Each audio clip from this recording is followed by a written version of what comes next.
In the grand kingdom of Aravind, where sapphire rivers danced under golden bridges and the palace walls whispered secrets of centuries past, lived a young prince named Viren. He was handsome, brave, and destined to rule an empire, yet completely unaware of what the real world was like beyond the velvet curtains of the palace. He had everything: silk robes, golden goblets, and servants who bowed before he even entered a room. But what he lacked was one thing no amount of treasure could buy: humility. "Why should I care how the commoners live?" he often scoffed. "They exist to serve the crown." His father, the wise King Rudrayan, had watched this arrogance grow over the years, and with it, a quiet fear. "A man who has never fallen," he once said, "never learns how to stand." One stormy night, the king summoned his council and made a strange decision, one that would change Viren's life forever. The fall. It began with betrayal. Viren woke up one morning to find the palace gates shut. To him, the guards who once obeyed his every command looked away as if he were a stranger. His chamber doors were locked, his name stripped from royal scrolls. No horses, no gold, no title. "There must be some mistake," he shouted. But there was none. The king had vanished on a silent pilgrimage, leaving behind a letter.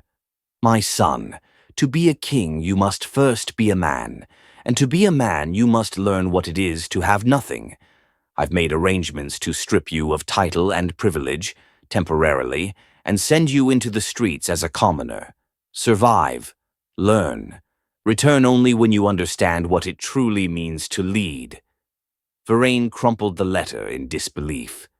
Was this some cruel test? Some lesson in disguise? Wearing only the clothes on his back, he wandered beyond the city gates, unnoticed, unprotected, and utterly unprepared. The streets of Sarthal. Sarthal was no place for the soft. The once prince faced what he'd never imagined: hunger that gnawed like rats at his belly, cold nights on stone floors, and eyes that looked past him like he didn't exist. He tried to declare his identity at the baker's stall. Laughed at. He offered noble words for shelter. Doors slammed shut. He had to beg, actually beg, for food. A single piece of roti tossed his way felt like shame and salvation rolled into one. "I'll give you food," said a frail old man named Junaid, "if you clean the public latrines." The prince gagged. "I am the heir to a kingdom." "Out here," Junaid said, handing him a rusty bucket. "You're nothing but bones and breath like the rest of us." The lesson in dirt. Weeks passed. Viren scrubbed floors, carried sacks, and shared space with rats and orphans. He blistered, starved, cried, and changed. He began to notice the beauty in the chaos: a flower growing from a crack in the pavement, a child offering his only blanket to another. People with so little, giving so much. He remembered sneering at these people. Now he was alive because of their kindness. Junaid became like a father.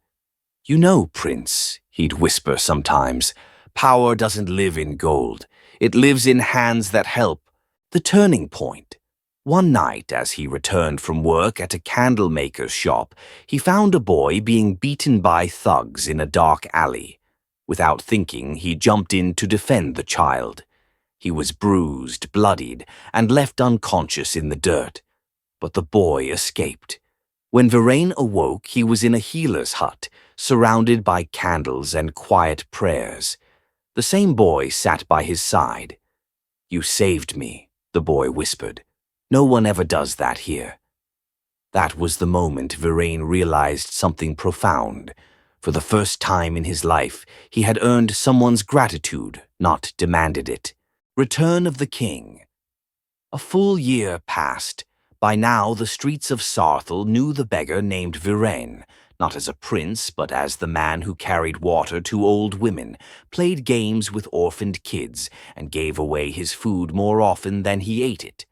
And then one morning a carriage arrived, royal crests, soldiers, and a familiar face stepped out. The king. Virain stood barefoot, clothes torn, eyes full of both pain and peace. "Have you learned, my son?" the king asked. Virain did not speak.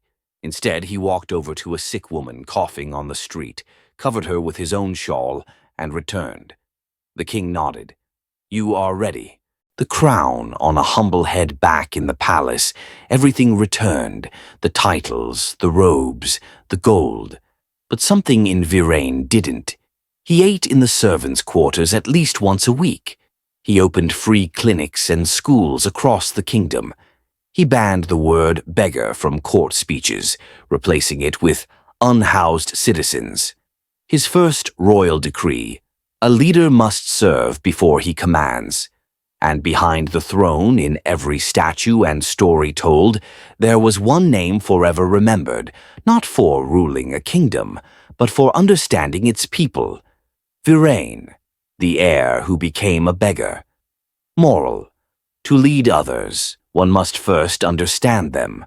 Power without humility is an illusion, and the truest royalty lies in compassion.